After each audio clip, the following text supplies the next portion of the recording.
So students, now let's mark answers for your long answer questions, and they are total 5 in number. And your first question is, give 2 examples to show that the mass of the individual substance or substances undergoing a chemical change is altered.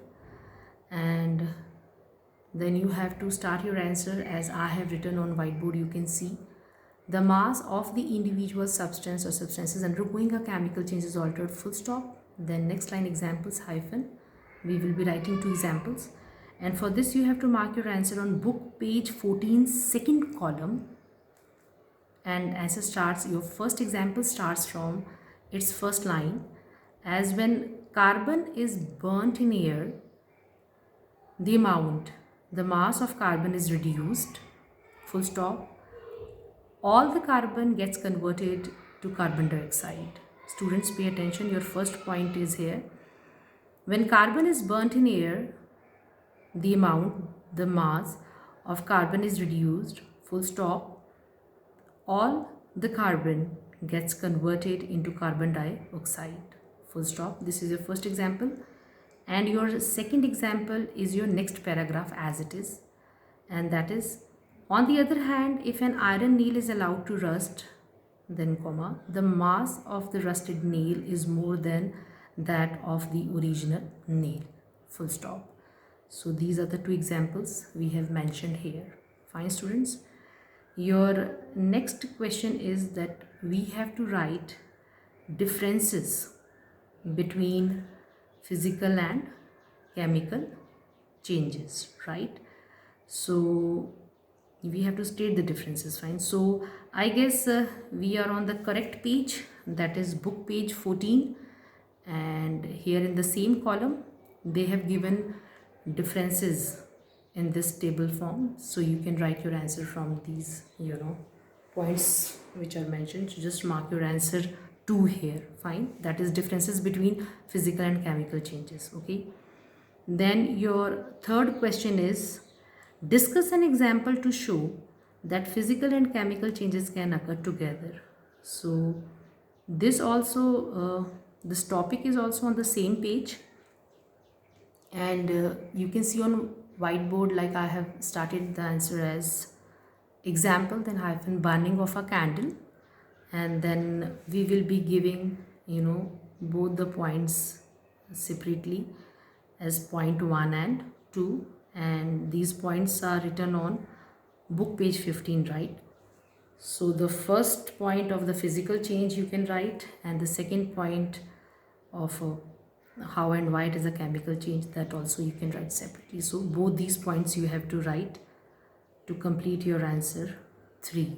So individually also we know that how it is a physical and how or why it is a chemical change, and together also we know that in burning of a candle both these changes are taking place together. Fine. Then your next question is question 4, and it says that giving one example of each kind show that a change in energy takes place when a physical or a chemical change occurs.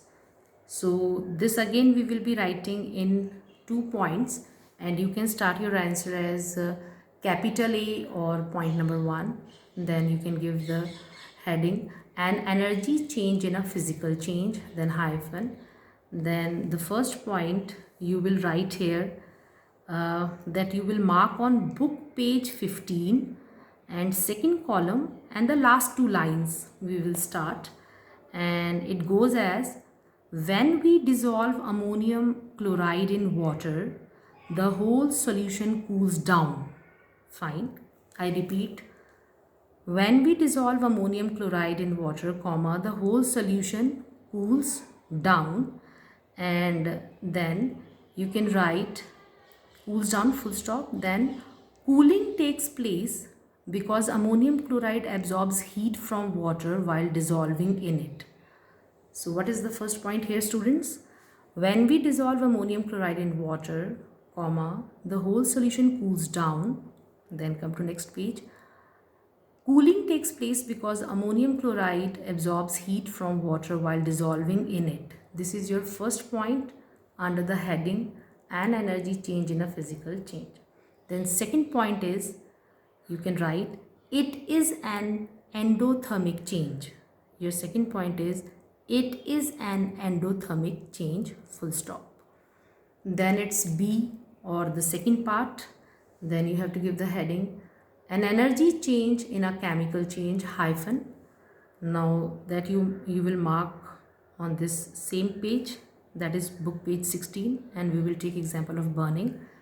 So first point starts as, when coal or wood is burnt, comma, both heat and light are emitted. Your first point is, I repeat, when coal or wood is burnt, comma, both heat and light are emitted, full stop. And second point here is, it is an exothermic change. It is an exothermic change, full stop. So this completes your answer number 4. And your last question is, what is respiration? Explain. Fine. So this for this answer we have to come on book page 14, and I guess in the first column you can see the topic respiration, and our answer is this first full paragraph, right? So it starts as, when we respire.